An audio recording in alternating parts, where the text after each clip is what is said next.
wonder about the diversity of the Golden State Warriors next season. Oh, my goodness. We had Mike Dunleavy Jr. talk there. Mike Dunleavy that was yesterday. The killer crossover right there. Mike Dunleavy, the UTEP two-step. Mike Dunleavy spoke yesterday. Steve Kerr spoke yesterday. And they said a lot. We've got something on Moody. We got something on JK. We got Sal from JK that we didn't even get to yesterday. But, boy, I was just thinking about this team and thinking about next season and thinking about who may be back and who's not back. And we're going to watch the play-in tournament today between the Pelicans and the Kings down at the Smoothie King Center in New Orleans, and we'll see who advances to the first round. But the reality is starting to set in for me, Shasky, as I'm sitting around with my daughter yesterday, and I take her to the zoo, and we come back home, and we're chilling. I'm like, damn, there's going to be no playoff basketball in the Bay Area. I know it. It's kind of hitting, it's kind of slapping me in the face right now. I don't know what to do with myself. It's funny that you bring that up. I was thinking about it, and Michelle was like, so the season's just over? And I'm like, yeah, the season's just over. And she's like, well, they weren't good all year. Like, I love hearing my wife's, like, particular opinions. She's like, they weren't good all year. And it's like, yeah, you're kind of right. I had no rebuttal. Right. I had no rebuttal to her. Like, Kareth Burke, the great KB, sent the tweet yesterday. Thanks for watching and listening to all the Warriors coverage. I wish I had a more proper goodbye to this season, but I had to dash off to be with family. Everything is fine now. But, yeah, tell the people you love them. See you next season. But just that, I was thinking about it too. I was like, damn, I got to send a goodbye tweet like, hey, thanks for watching. It just abruptly ended Tuesday. It's like, all right, Bully, let's try to do dinner next week, or Fezzy Phil, have fun in L.A. this summer. Like, look at your friends. I'm over here like hanging out with Rocco and Jimbo and Guido. No, don't worry. You're out here hanging out with Festus and Mully. And your wife, too. Don't shortchange Michelle. Don't shortchange Michelle. Well, if she wants to hang out with me. Don't shortchange LJ. I mean, come on now. I mean, but like, and I'm like, damn, there's no back. Like, I was talking to Sacramento Stacey yesterday because I'm going to be in Calistoga next weekend. I'm saying, hey, if the Kings have a playoff game. Wait a minute. What are you doing in Calistoga? And his birthday. Are you guys doing like the full mud baths and all that stuff? She might do a mud bath. I don't know if I am. What are you going to do? Those hot springs up there in Calistoga are really nice. Great. You know what they say about Healdsburg? It's the only 5 and dime in all, the 5 and dime store in all the land where everything's $100 minimum. Oh, wow. Yeah, well, it's a little pricey up there. But I know some great places to eat. Yeah, no, I've been up there before, and great. Yeah, places. we got some good spots too. Nice. We've been to a couple good spots. Edda loves that area. I do but too. Sacramento will have a playoff game possibly if they win today. So I was telling Sacramento Stacey, I just need to watch some playoff basketball in person. Well, I'm not accustomed to this. It's been a decade strong of Warriors playoff basketball. Stacey, the big boss from the Midwest, very guru-like. She wears multiple jerseys. Hey, she's got to. Warriors, Kings. She's got to. I think she's a Bulls fan too, originally. Maybe I'm wrong. By the way, I was making a mistake yesterday. It's Bulls Heat today, not the Hawks. The Hawks got blown out. Yeah. Bulls are in my boy Kobe White down in South Beach, Miami. My boy Kobe White.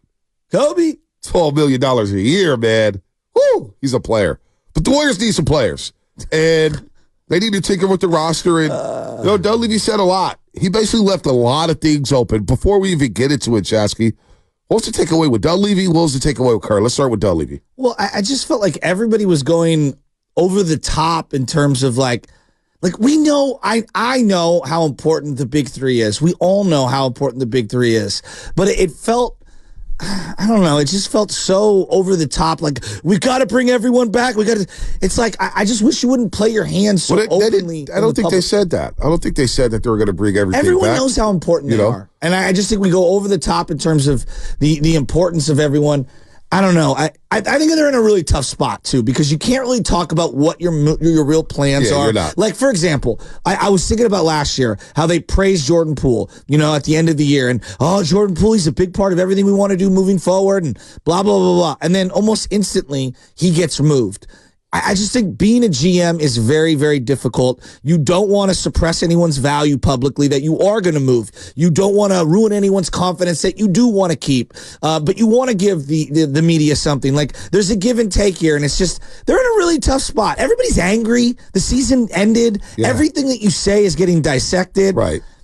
I guess my biggest takeaway is, and this is me reading between the lines, it sure feels like they're going to make a decision on Moses Moody in particular, and he's not a huge domino, but it feels like he is a guy, either they're going to carve out time here or he's going to be part of a deal elsewhere. And I think that they recognize that. Well, You know, and I don't think they said they were going to bring everybody back. They said they like to bring everybody back, and that's what you're going to say at that's what you're going to say at a press conference. Exactly. You're not going to tip your head and tell everybody, "Hey, no, you know, it's really unlikely we bring Clay back. It's really unlikely we bring CP3 back." Sure, there's mutual interest, but it sure as hell feels like Chris Paul's gone.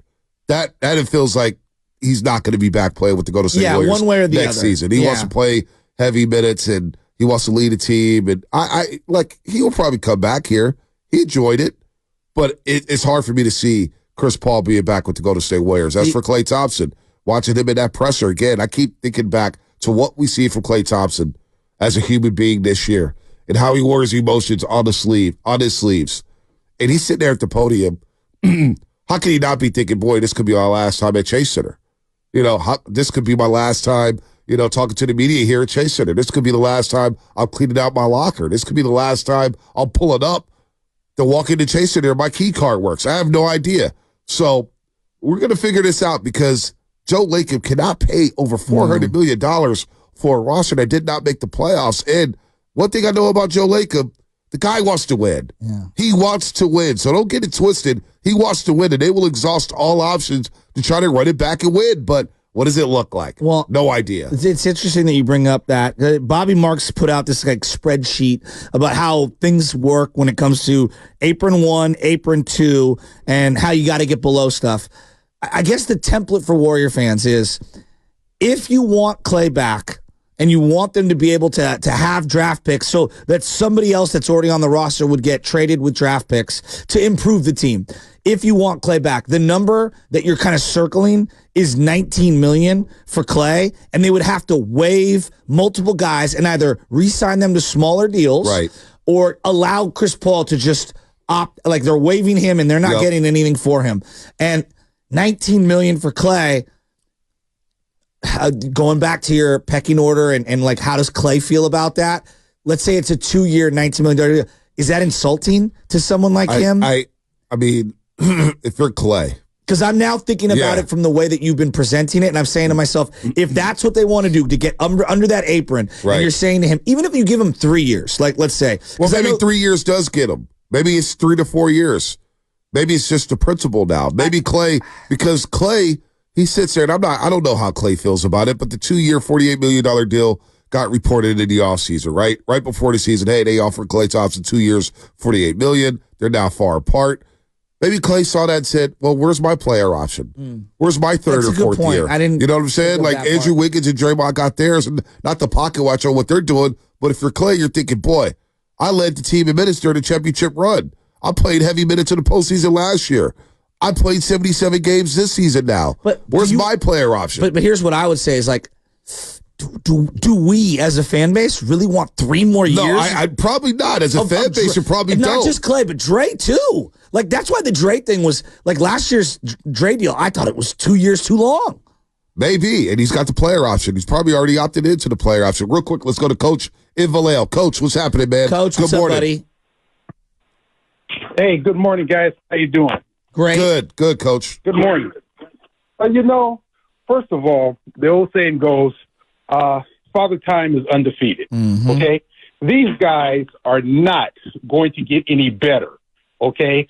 As much as we want them to, they're not going to get any better. And, of course, Dunleavy and Kerr is going to say the company line. They have to. We want everyone back. That's obvious, so we can't expect the truth there. But like you said, Vontae, Joe Lacob wants to win. And he knows that his team has got to get younger and more athletic. And that's the direction the Warriors are going to go. They're going to cross the Clay Bridge and the Chris Paul Bridge at the proper time. But they know if they want to compete with the Houstons and the Oklahoma Cities and the San Antonio Spurs and the Utahs, they're going to have to get younger and more athletic. Simple as that.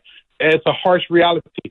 Lastly, as long as the big 3 are here, it's totally stifling, unfortunately, the Kumingas and Moody's of the world, okay? And that's unfair to those young guys. Their draft class has moved up and in starting positions and moved on. These guys are still sitting behind the old fogies here. I hate to use that term because I'm one, but these guys need their opportunities. And if both those guys are not in starting lineup for the Warriors need to do the right thing by at least those two good, young, smart soldiers. Let them go somewhere else where they can flourish and where they can get their careers. Coach, can I ask you a question? I don't think Wiggins is the end-all, be-all, but at the same time, as we're talking about getting younger and more athletic, it seems to me if they roll back Clay with Draymond and Steph, like Wiggins would be the odd man out because it's really the only way to improve the team getting better. Like, does that really, is that the... Are other teams going to accept Wiggins as some difference maker? And are you going to get somebody back who's infinitely better than Andrew Wiggins? I have a hard time seeing that. You know, Wiggins, it's not necessarily his play. It's his availability. That's the problem with Andrew Wiggins. I think skill-wise, other teams really would like to have Andrew Wiggins. Okay. He will fit with almost any team. Yep, you know, the problem is, I would like to see the Warriors get a nice young point guard that can guard the other team's guard. Yes. So our wings do not have to guard the point guards. Okay, if you want Kuminga to rebound, don't let him guard a point guard. Put him on a small forward or a power forward. I agree. Good call, Coach. Look, man, Wiggins, it's a sticky situation because he does have talent, and you slot him on a team like the Dallas Mavericks. You put him on a team. Oh, he's perfect on that. Like, he's perfect on that team. I mean, as a third, fourth option wow, that's a wow. It's just, wow. He needs space. I don't know, man. He can do with the Tim Hardaway role better. He's such an enigma. He's such an enigma. And so is Draymond. And so is the Clay situation. And so is this entire offseason. We're going to get all into it. 888